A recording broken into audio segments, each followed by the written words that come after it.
Vós, na verdade, intentastes o mal contra mim, porém Deus o tornou em bem, para fazer como vedes agora, que se conserve muita gente em vida. Vós, na verdade, intentastes o mal contra mim, porém Deus o tornou em bem, para fazer como vedes agora, que se conserve muita gente em vida. Querido, você já leu um romance? Sabe o que é um romance? É uma história de ficção escrita por um escritor talentoso, ou muitas vezes não tão talentoso, mas é um romance, é uma história de ficção. E 4 características do romance são estas: é uma história elaborada pela cabeça do escritor. Os personagens são fictícios, não existem na realidade. A história nunca se passou e nunca se passará no mundo real. E o mais importante para o nosso propósito aqui é que o autor do romance é soberano. Ele determina exatamente cada detalhe dos personagens e dos eventos da história. E ele também determina o final da história. O autor de um romance é soberano. Determina os detalhes, os eventos da história e o final da história. Queridos, eu penso que Deus é o maior romancista da história. Diversas histórias da Bíblia também são romances escritos por Deus. E a principal história da Bíblia é o maior romance jamais escrito, que nenhum escritor humano, terreno, pecador, poderia escrever. A maior história contida na Bíblia é um romance extraordinário. Jamais poderia ser escrito por qualquer ser humano. Esse foi escrito por Deus e só poderia ser escrito por Ele. A história central das Escrituras. Porém, os romances de Deus comportam 3 grandes diferenças, 3 diferenças fundamentais em relação aos romances escritos pelos homens. Primeiro, os romances de Deus são histórias reais. Histórias reais, são histórias que enquanto Deus as está escrevendo, elas também vão acontecendo na história, no tempo e no espaço. Ou são histórias que Deus já escreveu na eternidade passada e que agora acontecem na história deste mundo, na nossa história, no tempo e no espaço. Segundo, nos romances de Deus, os personagens têm vontade própria, liberdade real e responsabilidade genuína por suas escolhas e ações. Ou seja, os personagens dos romances de Deus não são programados, robotizados, não são manipulados pelo autor divino. E terceiro, no romance de Deus, ele determina muitos eventos e controla absolutamente todos os eventos e sempre decide o final da história. Um exemplo de romance divino é a história de José, filho de Jacó, nas Escrituras. Entre outras lições, nós temos muito que aprender nessa história a respeito da soberania de Deus. Então, o que vamos ver em primeiro lugar? Todos juntos? Deus é o autor o diretor do filme de José. Então lembre disso, Deus é o autor, diretor do filme de José. Em primeiro lugar, com a sua Bíblia aberta aí, vai para o capítulo 37. Nós vamos ler vários textos do 37 ao 50 de Gênesis. Então Deus é o autor, Deus é o diretor do filme de José na Bíblia.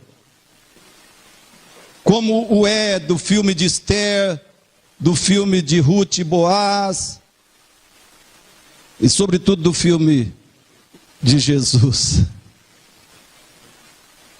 Em primeiro lugar, escute bem, Deus foi o autor dos sonhos de José. Gênesis 37, 6 a 9, se você puder ler comigo 37, 6 a 9. Pois lhes disse, rogo-vos, ouvi este sonho que tive, atávamos feixes no campo, e eis que o meu feixe se levantou e ficou em pé, e os vossos feixes os rodeavam e se inclinavam perante o meu. Então lhe disseram seus irmãos, reinarás com efeito sobre nós dominarás realmente? E com isso tanto mais o odiavam por causa dos seus sonhos e das suas palavras. Verso 9, teve ainda outro sonho e o referiu a seus irmãos dizendo, sonhei também que o sol, a lua e 11 estrelas se inclinavam perante mim. Ou José era meio arrogante, orgulhoso, ou ele era muito ingênuo. Porque ele já sabia que os irmãos não iam com a cara dele, não gostavam dele. Por que vai contar esses sonhos? Né? Mas se você ler o desenrolar da história, você verá que todo o propósito de Deus foi desencadeado por esses sonhos que Deus deu a José. Deus deu esses sonhos a ele. Segundo lugar, Deus foi o autor dos sonhos do padeiro e do copeiro. Deixa ali, viu, irmão? Não mexe ali não, tá? Por favor. Deus foi o autor dos sonhos do padeiro e do copeiro. Duas provas disso. Se a interpretação dos sonhos desses dois homens foi dada por Deus, e isso aconteceu, Gênesis 40, verso 8, é porque o sonho também veio de Deus. E segundo o copeiro e seu sonho, foi o que Deus usou para informar a Faraó que José interpretava sonhos. Então aquele padeiro precisava ter um sonho que José interpretasse, para que depois ele informasse a Faraó que havia lá na prisão, lá na penitenciária do Egito, havia um interpretador de sonhos. E foi essa uma obra de Deus. Terceiro lugar, Deus foi o autor dos sonhos de Faraó. Leia Gênesis 41, se você é rápido aí. Gênesis 41, 25 e 28. 41, 25 e 28. Todos juntos? Então lhe respondeu José, o sonho de Faraó é apenas um. Deus manifestou a Faraó o que há de fazer. 28. Esta é a palavra como acabo de dizer a Faraó, que Deus manifestou a Faraó o que ele há de fazer. Então está explícito, não precisa nem explicar, né? Os sonhos de Faraó foram dados por Deus a esse homem ímpio, que não tinha nenhum relacionamento com Deus. Aqui já está um sinal evidente de quanto Deus é soberano. Ele fala com quem ele quiser, ele usa quem ele quiser, ele abençoa quem ele quiser, e como nós vimos domingo passado, ele mata quem ele quiser. 4. Deus foi quem deu a José o dom de interpretação de sonhos. Foi Deus quem deu a José o dom da interpretação dos sonhos. Gênesis 40, verso 8. Leia aí, por favor, na sua Bíblia comigo. 48. Juntos? Vamos lá? Eles responderam: tivemos um sonho e não há quem o possa interpretar. Disse-lhes José: porventura não pertencem a Deus as interpretações? Contai-me o sonho. E olha o 41:39. 41:39. Depois disse Faraó a José: visto que Deus te fez saber tudo isto, ninguém há tão ajuizado e sábio como tu. O Faraó está declarando: José, eu tenho certeza, foi Deus que te deu a capacidade para interpretar esses sonhos, esse conhecimento, essa sabedoria, essa habilidade de descobrir os enigmas, de revelar os enigmas. Essa capacidade foi te dada por Deus. E José já mostrou essa convicção que ele tinha esse dom, quando ele disse para o padeiro e para o copeiro: não pertence a Deus as interpretações. Ele tinha essa convicção que Deus tinha dado a ele a habilidade de entender sonhos, de interpretações ou mensagens que Deus dava aos homens através de sonhos. José tinha essa certeza desse dom que ele possuía. E Faraó confirmou isso: Deus te fez saber tudo isso. Quinto lugar, Deus foi quem levou José para o Egito. Foi Deus que levou José para o Egito. Gênesis 45, pode ler sua Bíblia? Gênesis 45, 7 a 8, parte A. 45, 7 a 8, vamos lá? Deus me enviou adiante de vós para conservar a vossa sucessão na terra e para vos preservar a vida por um grande livramento. Assim, não fostes vós que me enviastes para cá, e sim Deus. Aleluia. Se tiver, parece que está dando um barulho ali, se você puder diminuir um pouco, por favor, viu? Então, olha o que José está: Deus me enviou adiante de vós para conservar a vossa sucessão na terra. Deus tinha um propósito específico em mandar José para o Egito. E ele diz: conservar a vossa sucessão e para vos preservar a vida por um grande livramento. Assim não fostes vós que me enviaste para cá, e sim Deus.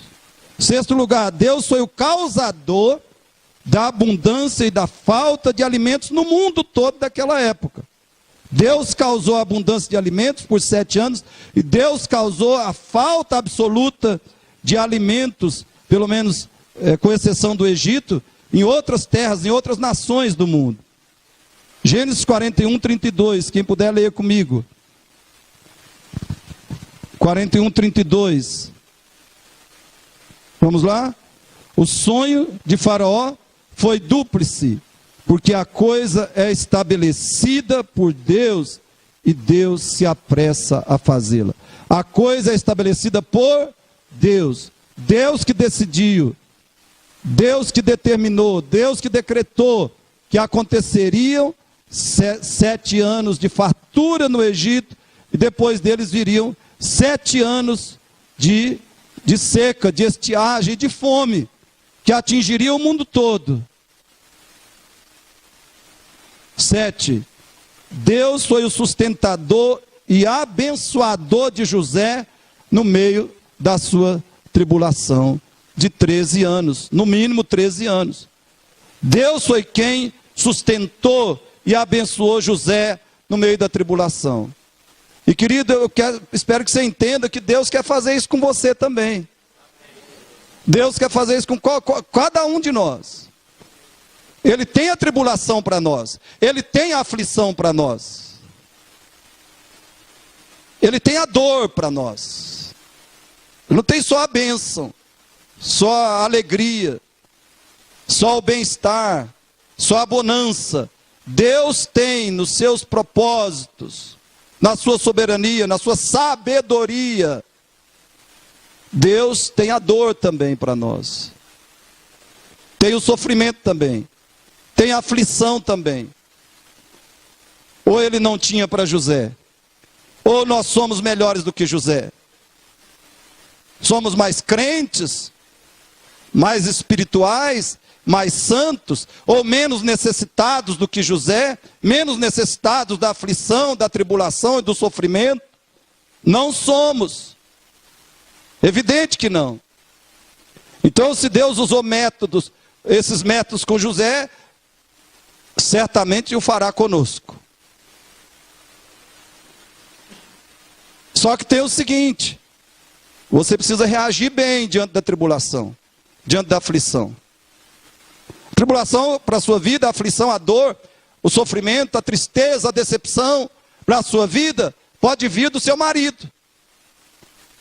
Pode vir através do seu marido, pode vir através da sua esposa, pode vir através dos seus filhos, pode vir através de algum irmão da igreja, de algum irmão.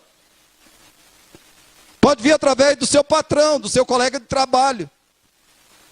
Pode vir aflição na sua vida através do seu vizinho, ou através dos seus parentes, cunhado. Cunhado, né? Que coisa maravilhosa. Genro, sogra.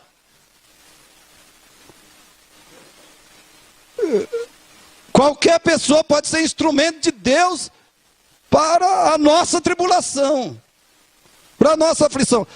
Na vida de José veio através de quem?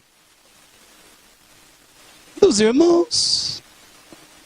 Então as pessoas mais próximas de você podem ser os seus piores aguilhões. Ai, Beto, geme mesmo. Geme porque é real a coisa. E Deus se apressa a fazê-la.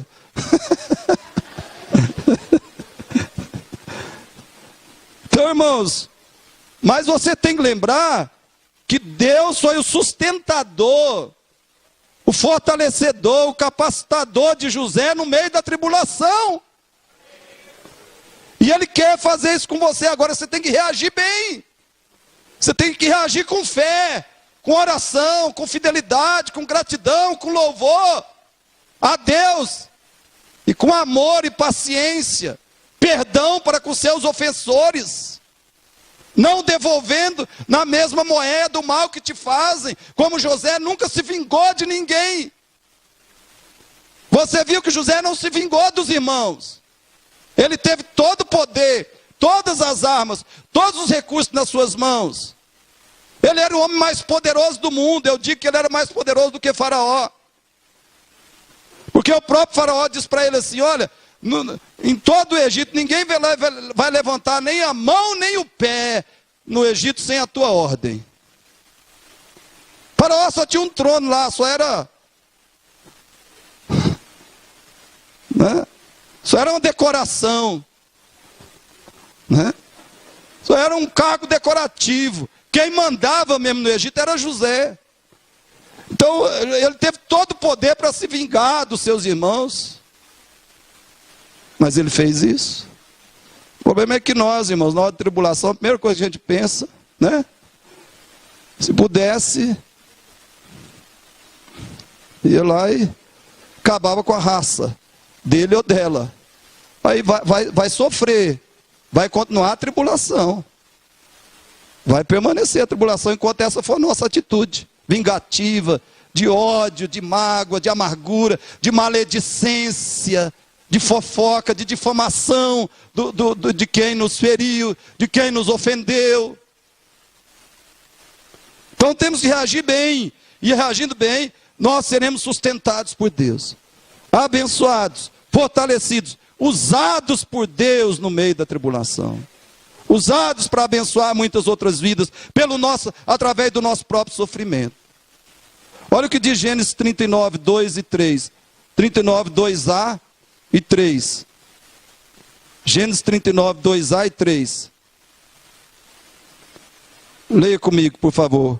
Olha bem. O Senhor era com José, que veio a ser homem próspero.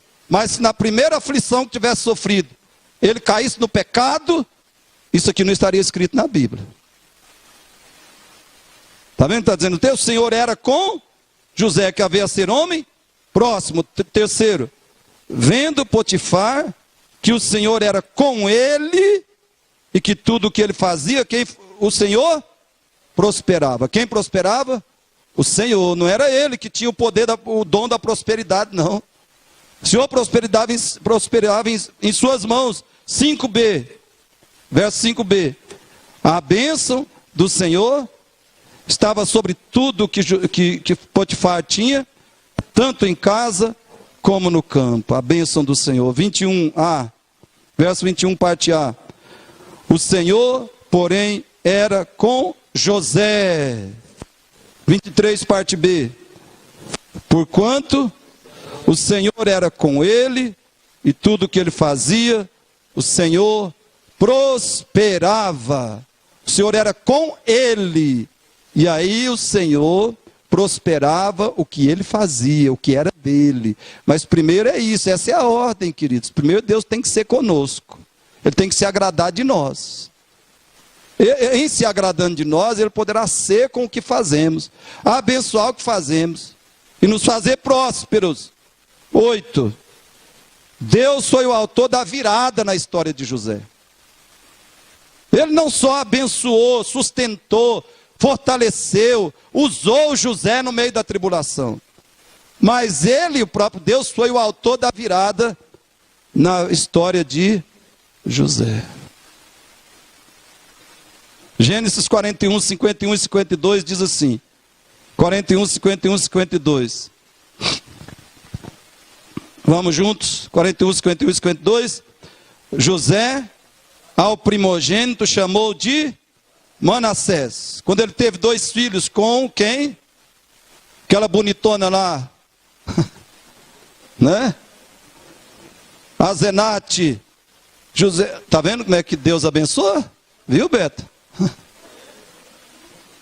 Como é que Deus abençoou? O homem foi fiel, foi fiel, foi fiel. 13, 17 anos saiu da casa do pai. Só tribulação, agonia, dor, decepção. Aí o homem sobe ao trono, pronto, vem a bênção maior. O homem era virgem.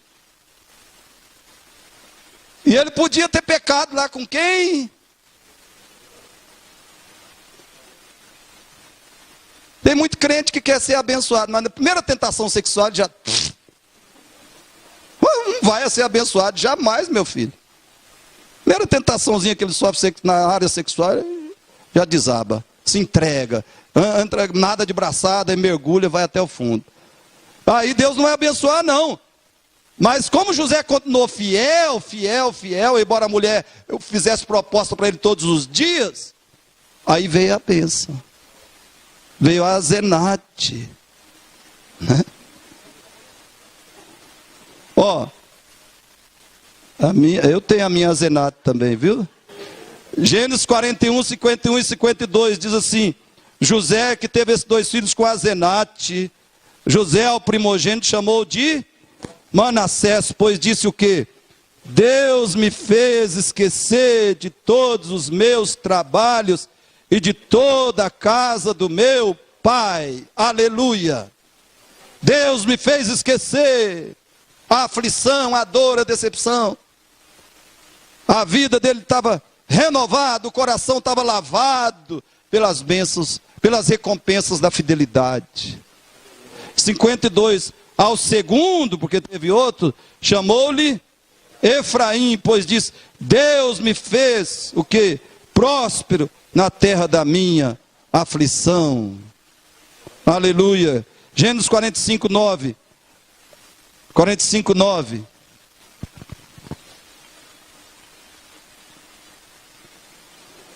Vamos lá, 45, 9. Apressai-vos, subi a meu pai e dizei-lhe: assim manda dizer teu filho José: Deus me pôs por Senhor em toda a terra do Egito. Desce a mim, não te demores. Depois de 13 anos como escravo, né? 11 anos como escravo, no mínimo 2 como detento, como prisioneiro, lá naquela prisão imunda do Egito. Agora o que ele é? De odiado, primeiro ele era odiado, depois ele se tornou escravo. A coisa foi só piorando. Odiado, escravizado, piorou, depois piorou ainda mais. Prisioneiro, detento. Agora acontece a virada. Ele vai para o trono, Azenate é a primeira maravilha, depois do próprio trono, aí os dois filhos, e ele coloca os nomes nos filhos para homenagear a sua vitória, a virada que Deus fez na vida dele. É assim, irmãos, que Deus manifesta a sua soberania também para afligir, mas para abençoar os seus filhos fiéis. Ele é soberano para afligir. Ele aflige porque ele tem um propósito, tem um plano, tem um projeto para a vida de cada um de nós. Ele quer nos preparar. Deus precisa trabalhar em nós, para depois trabalhar através de nós. Mas pode acontecer de a gente morrer, e Deus não poder trabalhar através de nós, porque a gente nunca permite. A gente nunca aprende, nunca fica pronto para ser usado. Segundo lugar, todos juntos, vamos lá.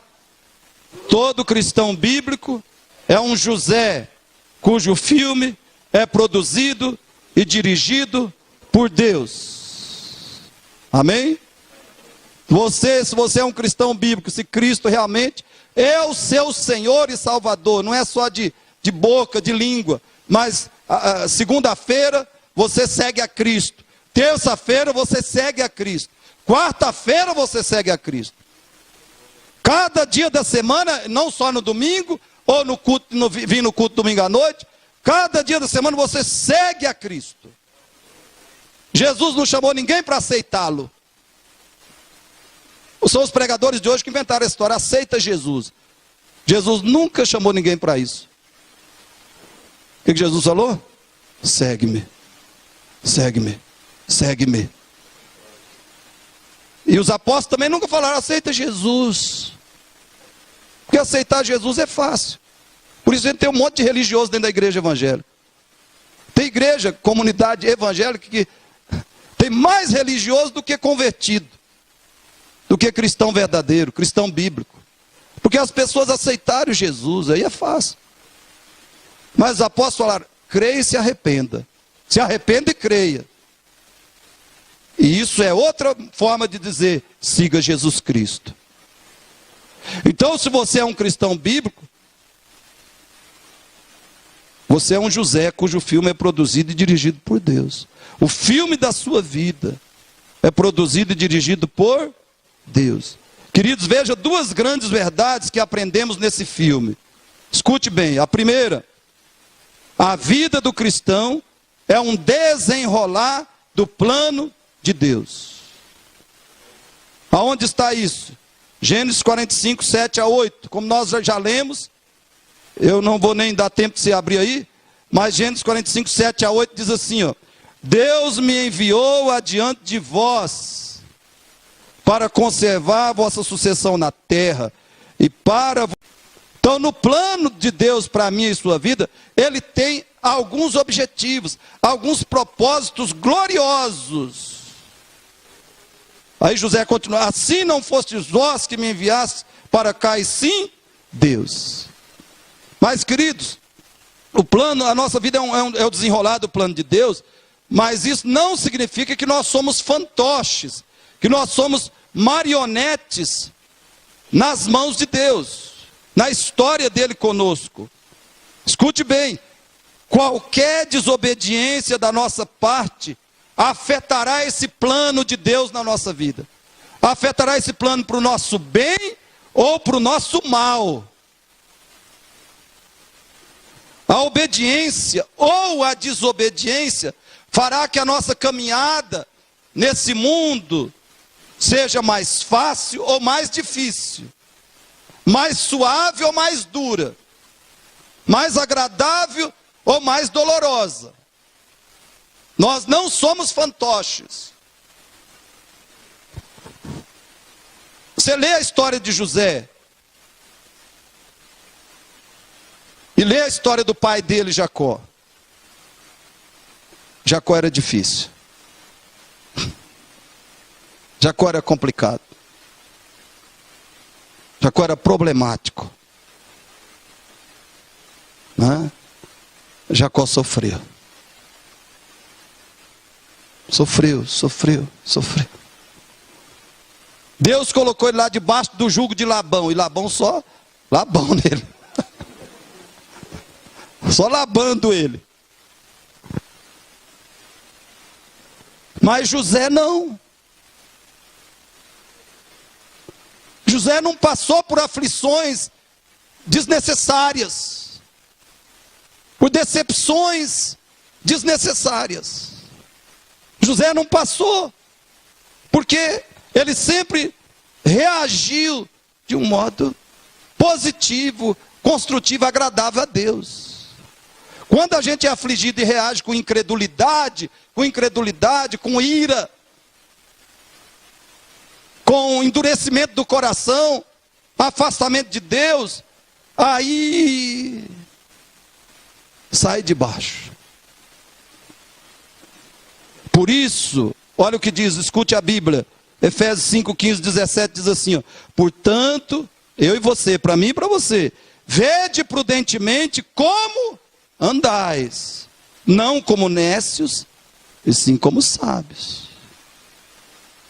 Não como nécios, como ignorantes, insensatos, tolos, rebeldes, e sim como sábios. Por esta razão, não vos torneis insensatos, mas procurai compreender qual a vontade do Senhor. Em qualquer tribulação, aflição que você estiver passando, qualquer desafio da sua vida, decisão que você tiver que tomar, cuidado, procure saber qual é a vontade de Deus. Porque se você agir como tolo, como nécio, como muitas vezes Jacó, algumas vezes pelo menos Jacó agiu e outros agiram, se nós agirmos como nécios, nós vamos ter que sofrer mais. Então não vos torneis insensatos. Procurai compreender qual a vontade de Deus, principalmente no meio da sua aflição, da sua tribulação. O que é que Deus está falando com você? O que é que Ele quer te ensinar? Aonde Ele quer te levar? Como Ele quer que você reaja? O que Ele quer que você faça no meio do seu sofrimento? E segundo, aprendemos aqui que o plano de Deus para as nossas vidas é infalível. O plano de Deus para as nossas vidas é infalível. Gênesis 37, 7 e 9, você pode ler aí.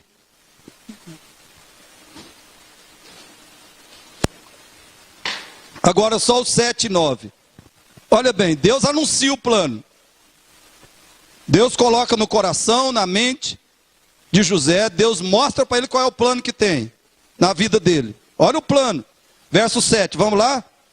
Atávamos feixes no campo, e eis que o meu feixe se levantou e ficou em pé, e os vossos feixes o rodeavam, e se inclinavam perante o meu. 9, parte B. Sonhei também, que o sol, a lua, e 11 estrelas se inclinavam perante mim. Então está aqui Deus dizendo, José, esse é meu plano para a sua vida. Mas ele só revelou o final, né? Só a bênção, só a glória, só a bonança, a alegria. Mas é assim, irmãos. Deus quer que a gente ande por fé. Por fé. Ele não é obrigado a falar para você o que Ele quer para a sua vida daqui a 10 anos ou 20. Ele pode ter algo glorioso, maravilhoso para você daqui a 20 anos. Mas Ele já te deu a palavra dele. Se você amar a palavra, obedecer a palavra, confiar na palavra, o plano dele na sua vida vai se realizar. Se você andar pela palavra. Aqui Deus teve que usar sonho, porque José não tinha nada. Tinha Bíblia, não existia Bíblia. Não tinha Bíblia. Hoje a gente fica querendo que Deus dê sonho. Deus fala assim, ó o meu sonho aqui para você. Ó. 66 livros de sonho para você. Pega o sonho e enche seu coração de sonho. Encha a sua mente, sua boca, seu coração, tudo de sonho. E aí eu vou realizar os sonhos. Aí ele fica querendo, oh Deus, essa noite só podia me dar um sonho. Deus é soberano, se Ele quiser Ele te dá um sonho hoje ainda. Mas o sonho que Ele deu já está aqui. Segue o sonho. E pronto, vai dar certo. Né? Agora esses sonhos aqui de José, será que aconteceu? Será? Veja Gênesis 42, 6.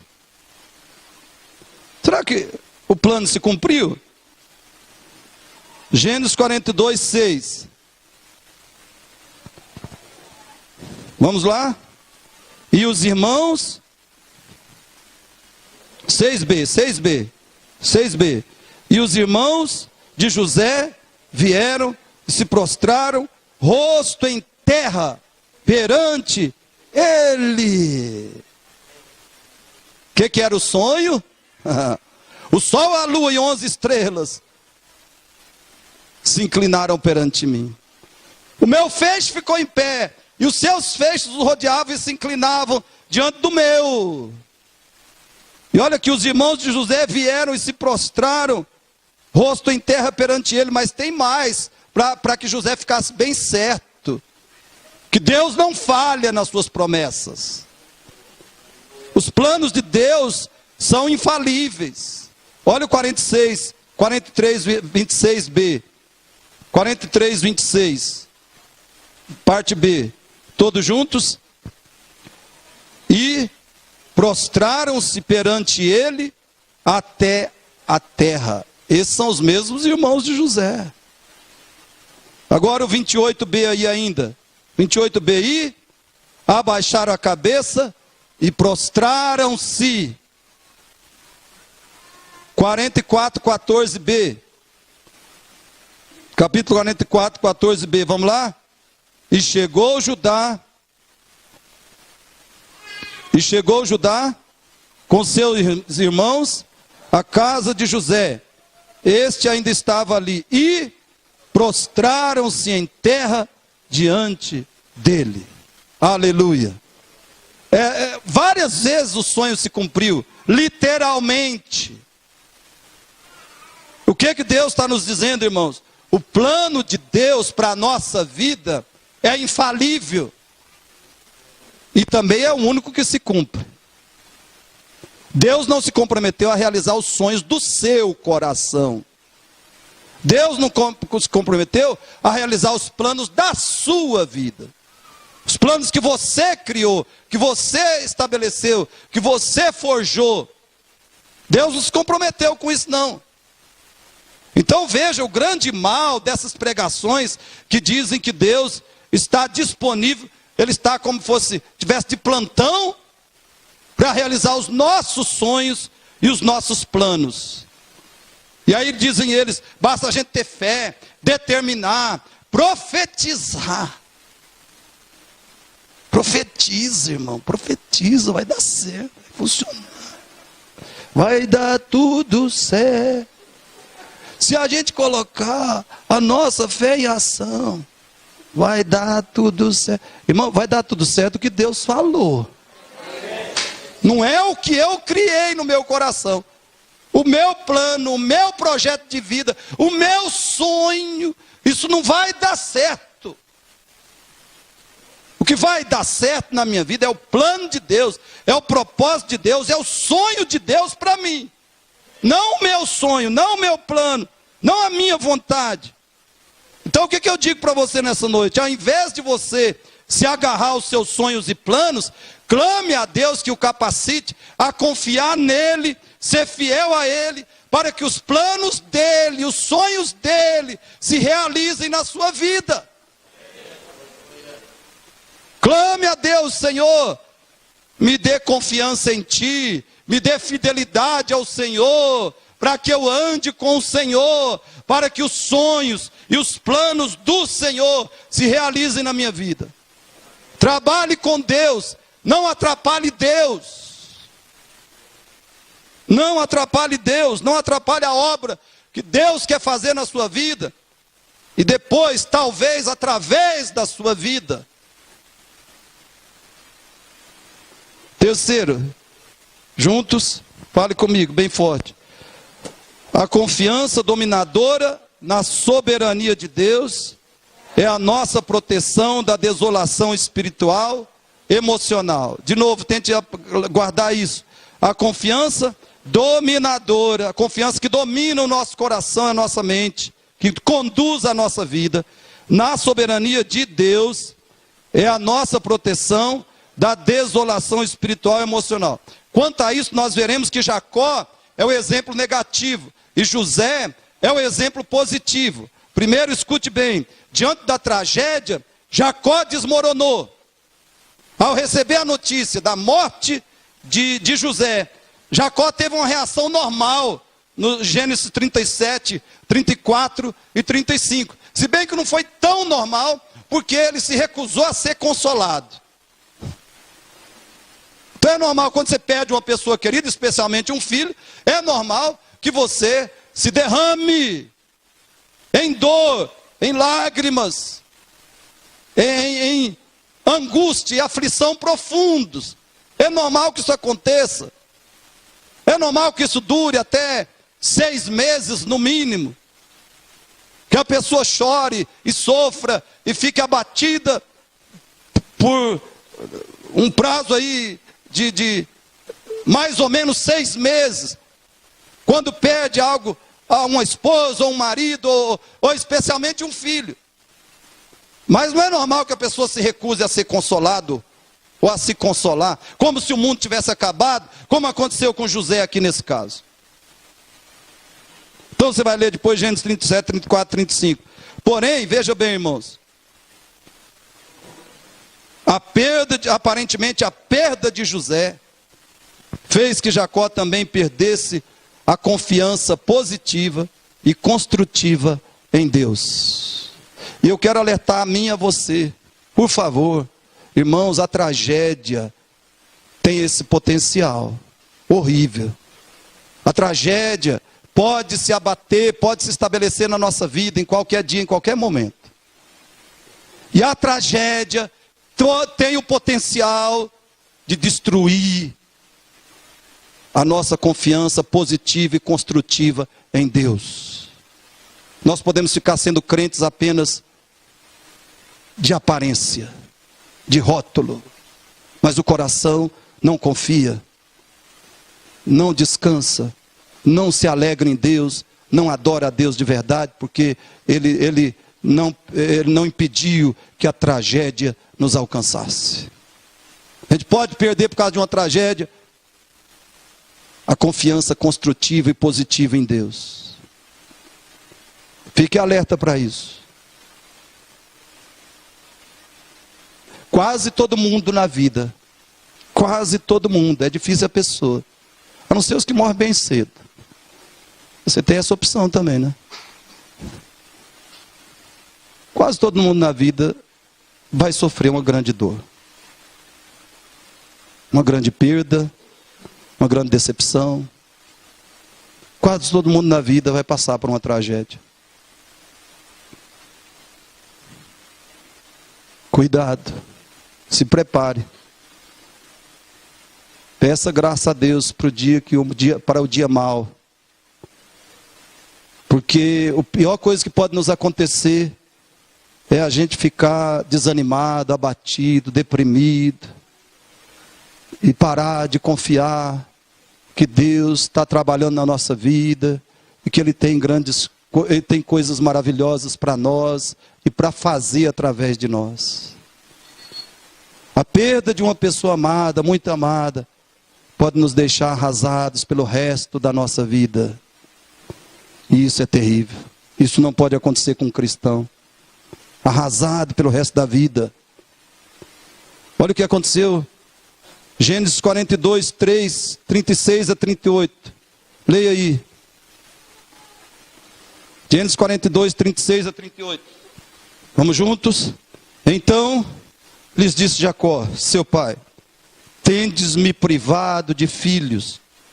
José já não existe. Simeão não está aqui. E ides levar a Benjamim. Todas essas coisas me sobrevêm. Está vendo aí? Todas essas coisas me... Parece que Jacó está dizendo, ó vida, ó azar, ó céus, vejam como eu estou sofrendo, tenham dó de mim. Essa foi a postura, essa foi a atitude, foi isso que... Isso foi a constância da vida de José, da vida de Jacó. Foi isso que marcou Jacó, desde que ele perdeu José.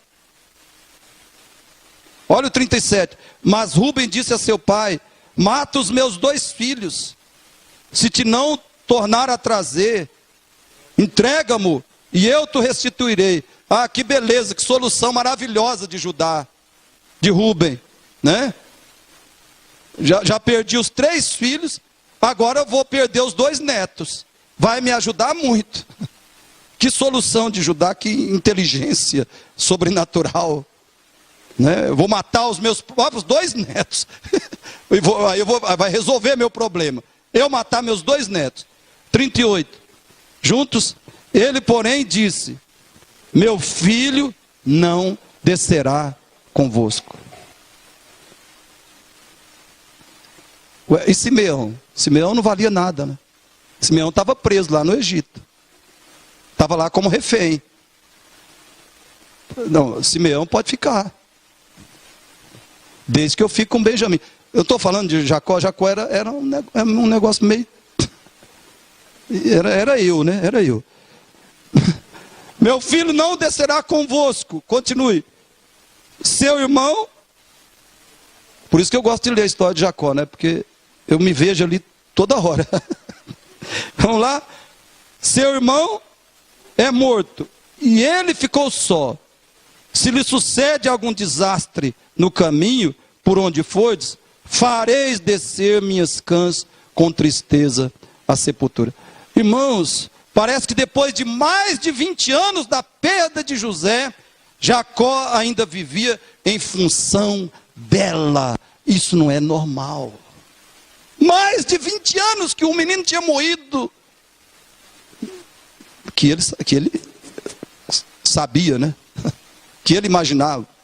Mas ele ainda vive em função dessa perda. Queridos, nós temos que tomar cuidado, porque cristão bíblico, cristão espiritual, cristão que confia em Deus, que anda com Deus, que está vivendo em santificação, não fica vivendo em função de perda. Ele vive em função de Cristo. Não é em função do filho que foi, do dinheiro que desapareceu, que perdeu, que alguém roubou, da casa que caiu, não, do carro que alguém roubou. Ele vive em função de Cristo. É isso que nós precisamos aprender. Porque hoje os crentes estão vivendo em função de tudo, menos em função de Jesus. E como é que nós somos cristãos? Se é isso que nos acontece. Evidentemente, Jacó não abandonou a Deus, mas ele se tornou um crente inseguro. A partir da perda de José, ele se tornou um crente inseguro, negativista, vitimista e cheio de autopiedade. Todas essas coisas me sobrevêm. Fareis descer minhas cãs à sepultura com tristeza. Ele se tornou uma vítima. Passou a viver com esse espírito de vítima. E é isso que muitos de nós têm vivido, é assim. Ah, meu marido me traiu. E aquela história ladainha a vida inteira que o marido traiu. Essa história todo dia. Ah, minha esposa me traiu. E fica 1 ano, e 2 anos, e 5 anos falando dessa traição da esposa. Ué, se você não perdoou ou não perdoou, vai ficar se vitimando? E assim, minha esposa morreu. Tem que fazer igual o irmão aqui, né? Com todo respeito à sua dor e à sua perda, né? O irmão está vivendo, casou de novo, a benção aí, né? Pastor Jeremias Pereira, lá em Belo Horizonte, perdeu a esposa, foi dor, até transbordou de dor. Está casado de novo, está tocando a vida, está servindo a Deus. Nós não podemos viver em função da perda, irmãos. Até porque foi uma bênção, mas veio outra bênção. Né? Vai uma bênção através da perda, mas vem outra bênção. Não podemos ficar vivendo em função da perda. Então, sabe o que acontecia? Na prática, Jacó ainda era crente. Né? Porque não tinha como não ser também, né? Não tinha como não ser. Ele é o Deus de Abraão, de Isaac, e tem esse abençoado aí depois, na lista. É o terceiro da lista, não tinha como não ser, né? Deus de Abraão, de Isaac e de Jacó. Então ele continua crente, porque o Deus verdadeiro é o Deus dele. E foi Deus que determinou e escolheu isso. Como isso me consola, né? Deus de Abraão, de Isaac, de Jacó e de Roberto, evangelista. Ó glória! Ó glória! Na prática, Jacó não confiava que Deus estava cuidando dele. Não confiava mais que Deus estava cuidando. Na prática, Jacó declarava que as promessas de Deus com ele tinham falhado. E muitas vezes ele ouvia essas promessas diretamente da boca de Deus. Lê a história de Jacó. Muitas vezes Deus veio e falou direto com ele, pessoalmente, cara a cara, face a face, boca a boca. E agora, porque perdeu José, ele estava declarando com a sua vida prática. Primeiro, que Deus não estava mais cuidando dele, ele não confiava mais no cuidado de Deus. Segundo, estava declarando que as promessas de Deus com ele tinham falhado. Queridos, eu compreendo muito bem essas reações de Jacó. Eu poderia fazer o mesmo, porém, quando nós fazemos isso, quando nós reagimos assim diante da perda, quando nós nunca superamos a perda, quando nós ficamos vivendo em função da perda, nós demonstramos quatro coisas. Primeiro, incredulidade em lugar de fé. Segundo, derrota espiritual em lugar de vitória. Terceiro, demonstramos, quando ficamos vivendo em função da perda, que Cristo não faz muita diferença em nossas vidas. Que Ele não faz muita diferença. Isso é o pior. Isso é o mais grave. E 4, demonstramos que a nossa conversão talvez não seja verdadeira. Um cristão vive em função de Cristo, não em função de tragédia, de dor, O cristão chora, sofre, lamenta. Talvez 1 mês, 3 meses, 6 meses, 1 ano. Mas mesmo enquanto lamenta, ele é movido por Cristo. Ele ainda está sendo movido por Cristo. E finalmente ele passa a viver só de Cristo e não da perda. Agora, irmãos, diante da tragédia, Jacó desmoronou. Mas, em segundo lugar, diante da tragédia, José prevaleceu. José prevaleceu. Veja apenas algumas decepções principais que José passou. Algumas decepções principais que ele passou. Odiado pelos irmãos, jogado no poço, vendido como mercadoria, escravizado, injustiçado e caluniado, finalmente lançado na penitenciária e esquecido lá por no mínimo 2 anos. Apesar de tudo isso, veja as atitudes e as palavras de José. Leia aí, eu vou correr mais agora, que o nosso tempo está chegando ao final. Gênesis 39, 9b. Por favor, leia comigo. Gênesis 39, 9b.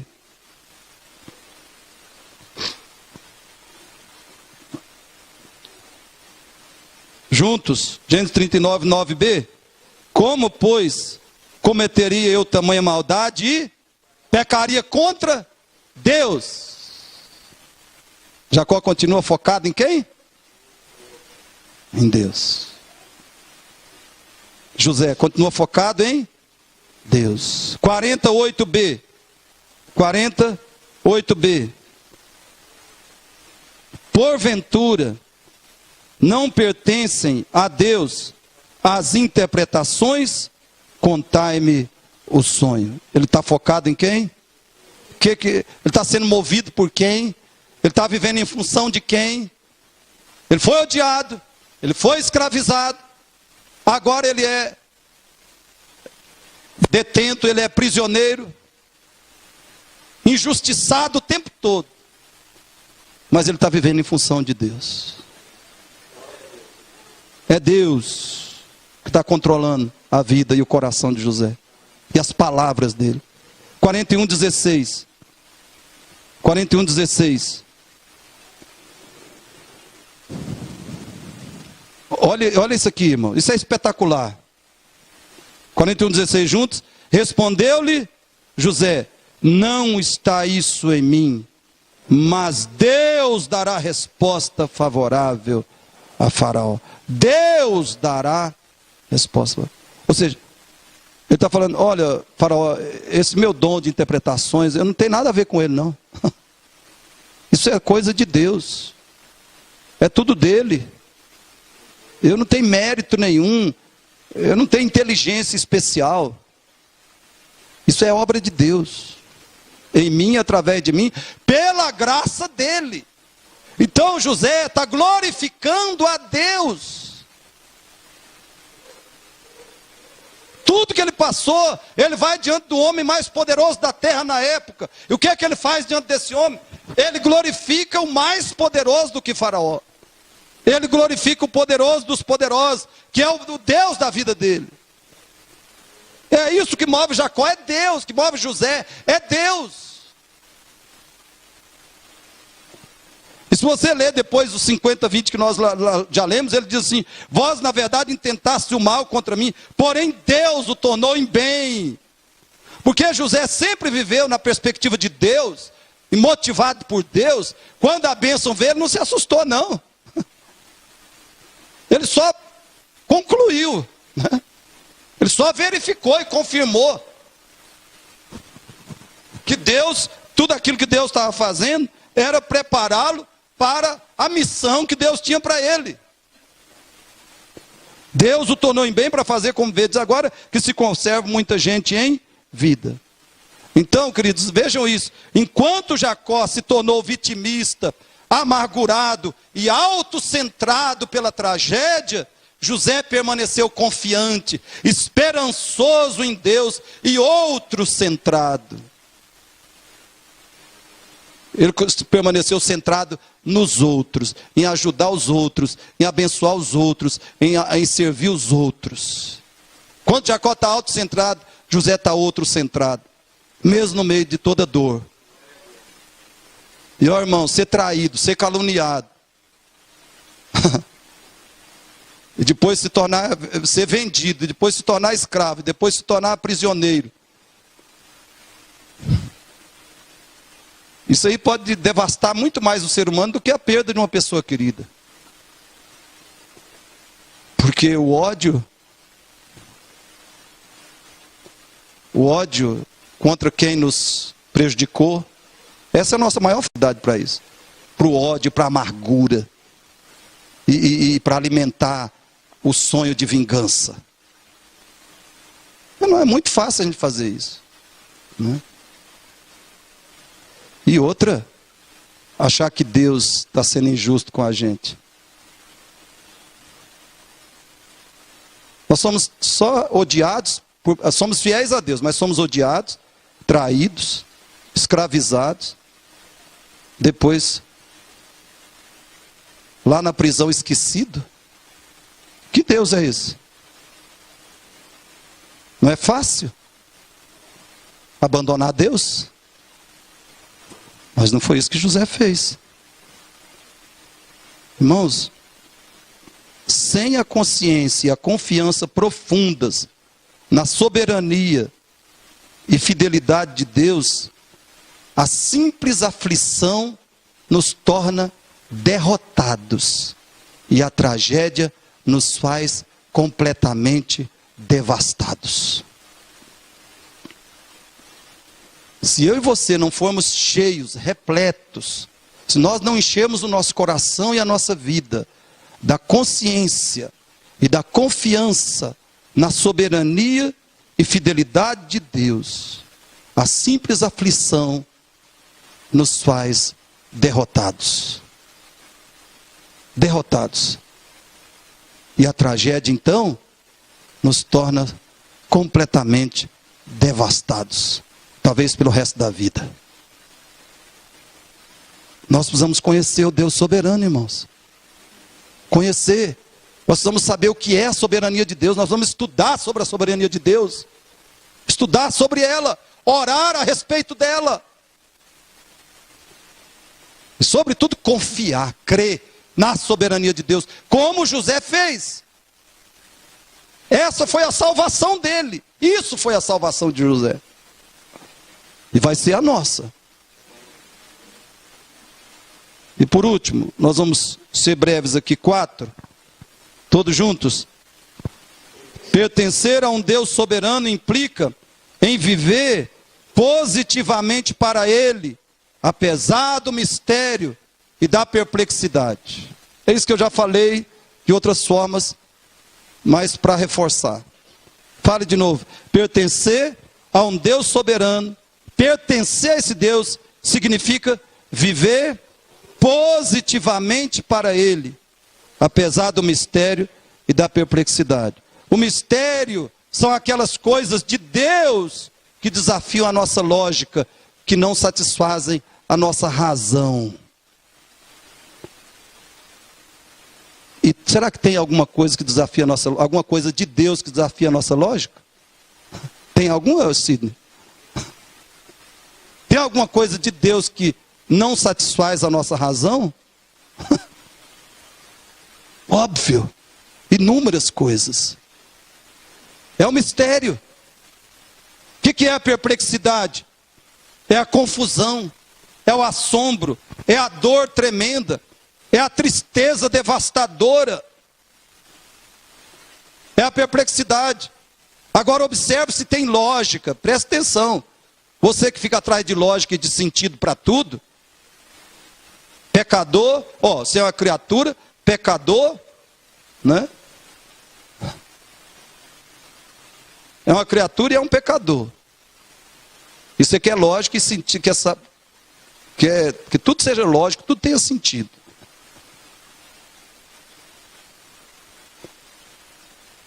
Observe se tem lógica, ou se tem sentido a história de José dos 17 aos 30 anos. Primeiro, ele honra a Deus, ele honra em tudo seu pai, é o filho de confiança do pai, e tem a promessa, né? Honra teu pai e tua mãe, serás bem-sucedido, serás abençoado por Deus. José fazia isso, Gênesis 37, 2. Apesar disso, José é odiado, é maltratado e é vendido como escravo. Segundo, José serve fielmente a Potifar. Ele é o motivo da grande prosperidade de Potifar, por causa da sua fidelidade a Deus. Está em Gênesis 39. Apesar disso, ele é terrivelmente caluniado e lançado na prisão. Apesar disso. Terceiro, na prisão José continua fiel a Deus. O carcereiro, o padeiro e todos os outros prisioneiros são grandemente beneficiados por ele. Está em Gênesis 40. Apesar disso, nada muda na história de José de imediato. Nada muda de imediato. E ele é obrigado a puxar 2 anos de uma cadeia desumana, sem nenhum sinal de que Deus se lembra dele. Ele é fiel. Lá dentro da prisão ele permanece fiel. Permanece agradando a Deus, glorificando a Deus na prisão. Apesar disso, ele puxa 2 anos de cadeia. Uma cadeia horrível. Imagina o que eram as prisões daquele tempo. As penitenciárias daquele tempo. E isso, 2 anos ali, sem nenhum sinal de que Deus se lembra dele. E se lembra dos sonhos que deu a ele. Irmão, se teve na história um servo de Deus totalmente fiel, que viu sua vida indo de mal a pior, apesar da fidelidade, viu sua vida só indo de mal a pior durante anos e anos, esse foi José, o filho de Jacó. Agora, o que acontece com a gente? A gente diz, não, Jesus é meu Senhor, Jesus é meu Salvador. Alguém olha com cara feia para a gente, pronto. Acabou o mundo. Um irmão olhou com cara feia. O irmão não me cumprimentou. Pronto. Ah, vai ser crente assim lá no inferno. Tá doido, gente? Que fé é essa? O homem fica 13 anos aqui, todo tipo de mal, de dor, de decepção, de injustiça, de miséria. E aí alguém fala uma coisinha. Pastor.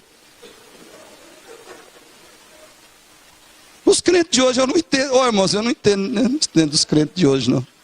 Ser sincero. Como é que José reagiu? Como é que eu e você estamos reagindo? Como é que José reagiu diante disso? O que ele fez? Leia atentamente Gênesis 37 a 50 do livro, os capítulos 37 a 50 do livro de Gênesis. Você vai aprender que crer num Deus soberano, pertencer a um Deus soberano, significa viver fielmente, viver positivamente para Deus, apesar do mistério e da perplexidade. Querido, pertencer a um Deus soberano significa aceitar o mistério de Deus como coisas, os mistérios de Deus como coisas absolutamente naturais e normais. Se eu e você cremos em Deus e realmente pertencemos a Deus, nós aceitamos os mistérios dele como coisas normais, naturais. Primeiro porque ele é Deus e nós não somos. Segundo porque nós somos só criaturas. E terceiro, porque além de criaturas, somos pecadores. Isso é o pior. Então, mistérios de Deus sempre haverão na nossa vida. Nem lá no céu nós vamos saber tudo. Não adianta nem levar a listinha. Oh Deus, mas e isso, ó. Cuida da sua vida. Deus vai te falar, cuida. Você está aqui no céu, tá bem? Tá faltando alguma coisa para você? Não, Deus. Então... me deixa em paz. Oh Deus, mas eu queria saber isso. Como é que foi aquilo? De onde veio o mal, Deus? Deus, eu não sei. Se o Senhor é bom, se o Senhor é só o bem. De onde veio o mal? Cuidado com o que Deus vai te responder. Cuidado. Então, irmãos, pertencer a um Deus soberano significa obedecer esse Deus com fervor. Aconteça o que acontecer e custe o que custar. É isso que nós aprendemos com José. Se o nosso Deus é soberano, nós vamos servir a Ele com fervor. Mesmo que as coisas estejam dando tudo errado para a gente. É isso que é ser cristão. Esse negócio de ir na igreja, vou dar R$1.000 aqui, amanhã vem 10 mil. Sai fora.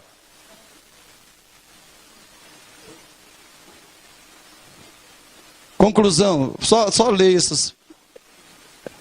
essas aplicações finais aí, todos juntos. Primeiro, por ser soberano, Deus tem razões que toda razão humana desconhece. Ó, profundidade da riqueza, tanto do conhecimento como da sabedoria de Deus. Quão inescrutáveis são os seus caminhos. Quão inescrutáveis, insondáveis são os seus juízos. Por ser soberano, Deus tem razões que toda razão humana desconhece. Então vamos descansar na graça dele e pronto. Segundo, se tentamos harmonizar e explicar tudo, queremos ser iguais a Deus, o que é presunção e idolatria. Vamos parar com essa história de querer entender tudo, explicar tudo, harmonizar tudo. E os teólogos, viu, irmão? Cuidado, que os teólogos têm essa mania. Né? Ninguém nunca compatibilizou a soberania de Deus com a responsabilidade humana. Ninguém nunca compatibilizou essas coisas. E tem gente nascendo hoje que quer fazer isso. Está tentando. Terceiro, a soberania de Deus só nos deixa duas opções: descrer e, portanto, desanimar, desistir ou confiar. Sabe o que a Bíblia mais manda? Qual é o mandamento da Bíblia que aparece mais na Bíblia para mim e para você? Confia no Senhor. Você nessa vida só tem duas opções. Ou confiar diante do Deus soberano. Você só tem duas opções. Ou confiar em Deus, ou descrer e abandonar, desanimar, desistir, se suicidar.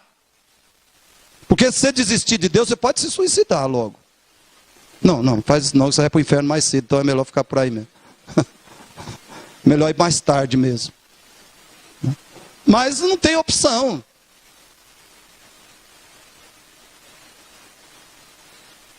Eu não aconselho suicidar agora não, hein?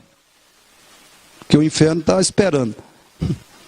A Bíblia diz, sem fé é impossível agradar a Deus. Portanto, aquele que se aproxima de Deus precisa crer que Ele existe e que Ele se torna galardoador, abençoador, recompensador daqueles que o buscam. E José é uma prova disso.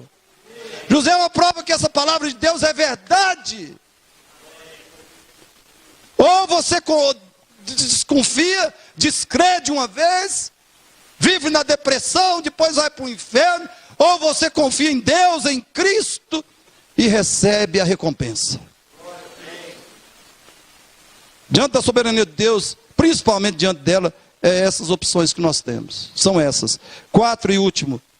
Juntos, José é um modelo de postura cristã diante da soberania de Deus. Irmãos, por que eu estou enfatizando isso? Porque quando a gente prega sobre a soberania de Deus na igreja, e eu preguei a doutrina do domingo passado, acontece que às vezes as pessoas ficam assim, né? Ficam mais descrentes do que crentes. Pregar sobre a soberania de Deus pode desconverter algumas pessoas. Pode fazer que aquele que confia em Deus assim, eu confio. Ele pode virar um incrédulo. Porque o pastor pregou sobre a soberania de Deus, agora eu não creio mais em Deus. Então eu estou te dando um exemplo, um modelo histórico, um exemplo prático do Deus soberano e de um cristão verdadeiro. Para que você aprenda melhor tanto a doutrina, com a ilustração, com a história de José, como você confie mais em Deus, como imitando José. É esse o objetivo, um objetivo principal dessa pregação, irmãos.